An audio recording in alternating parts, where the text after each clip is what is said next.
Bonjour à tous. Je m'appelle donc Alpha Bakar Bari. Je viens de la Guinée. Et très souvent, on me demande de quelle Guinée il s'agit. La seule, l'unique.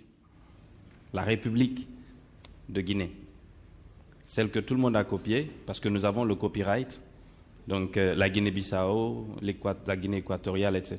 Ils ont rajouté un petit truc à la chose que nous avons créée en 1958. C'est donc la Guinée de Ahmed Sékou Touré. C'est la Guinée de Djibril Tamsir Niane. C'est la Guinée de Black M.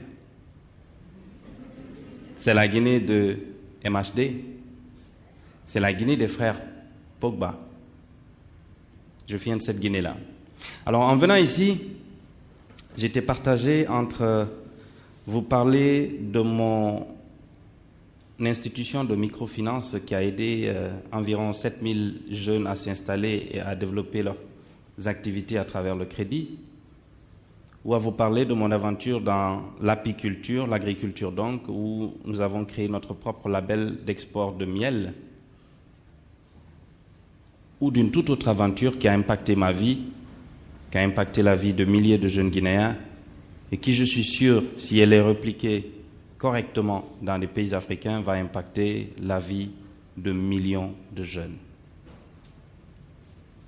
Il y a quelques années, en Guinée, en collaboration avec le gouvernement guinéen,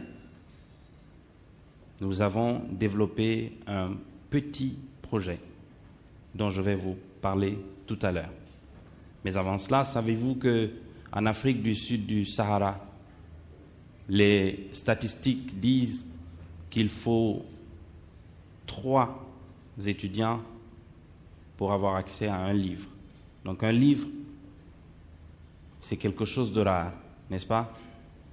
Moi, je suis allé dans une école, dans une université publique africaine avant de partir à l'étranger. Et le choc, il est terrible quand vous êtes sevré de livres pendant que vous étudiez en Afrique et vous partez en Europe et vous avez une abondance de titres auxquels vous faites face. Mais il y a également une rareté des enseignants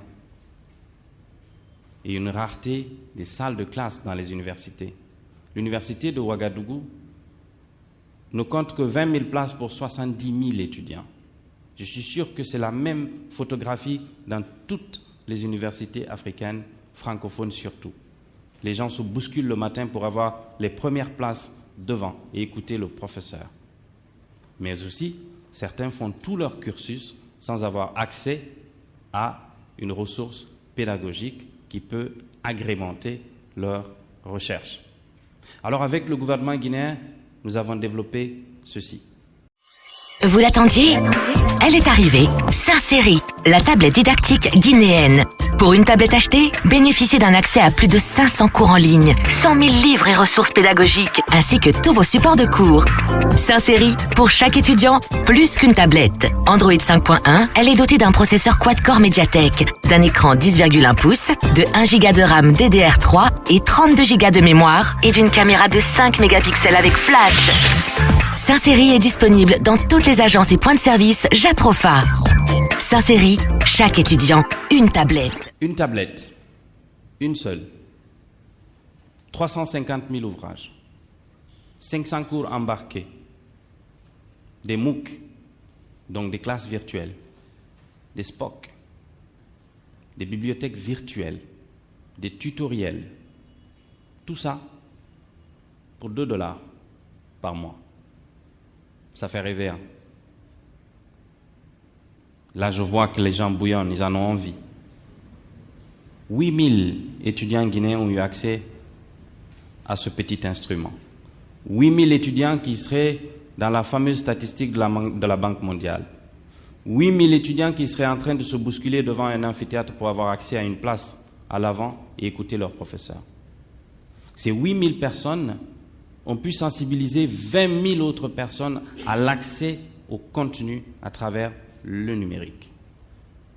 En faisant ce projet, On a eu beaucoup de difficultés, mais surtout, on a rencontré beaucoup de gens qui nous ont partagé leur peur, qui ont partagé avec nous leur peur. Les enseignants ont partagé la peur de se faire remplacer tout simplement par la tablette. Les chercheurs ont eu peur de se faire piquer les résultats de leurs recherches à travers la tablette. Les parents d'élèves ont eu peur que cette tablette serve à autre chose que d'avoir accès à des livres. Je parle notamment d'avoir accès aux réseaux sociaux et surtout de visiter des sites web non recommandés.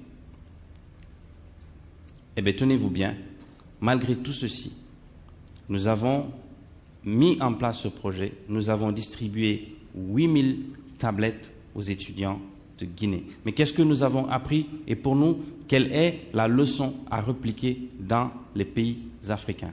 Premièrement, un outil informatique et numérique ne peut en aucun cas remplacer un professeur. Un professeur aide à organiser la connaissance dans la tête de l'étudiant. Le défi des prochaines années, ce n'est pas d'avoir accès à toutes ces ressources, c'est d'avoir une organisation face à autant de ressources. Dans les années 80, on nous parlait de la famine du livre. La menace qui vient dans les 30 prochaines années, c'est la menace de la bibliodiversité.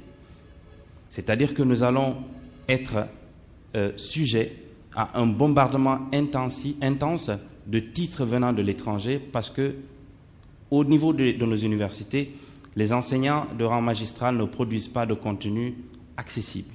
Et le numérique vient gérer tout ça, le numérique vient régler tous ces problèmes parce que tout simplement, en produisant, les enseignants de rang magistral règlent fondamentalement la question de la rareté des enseignants.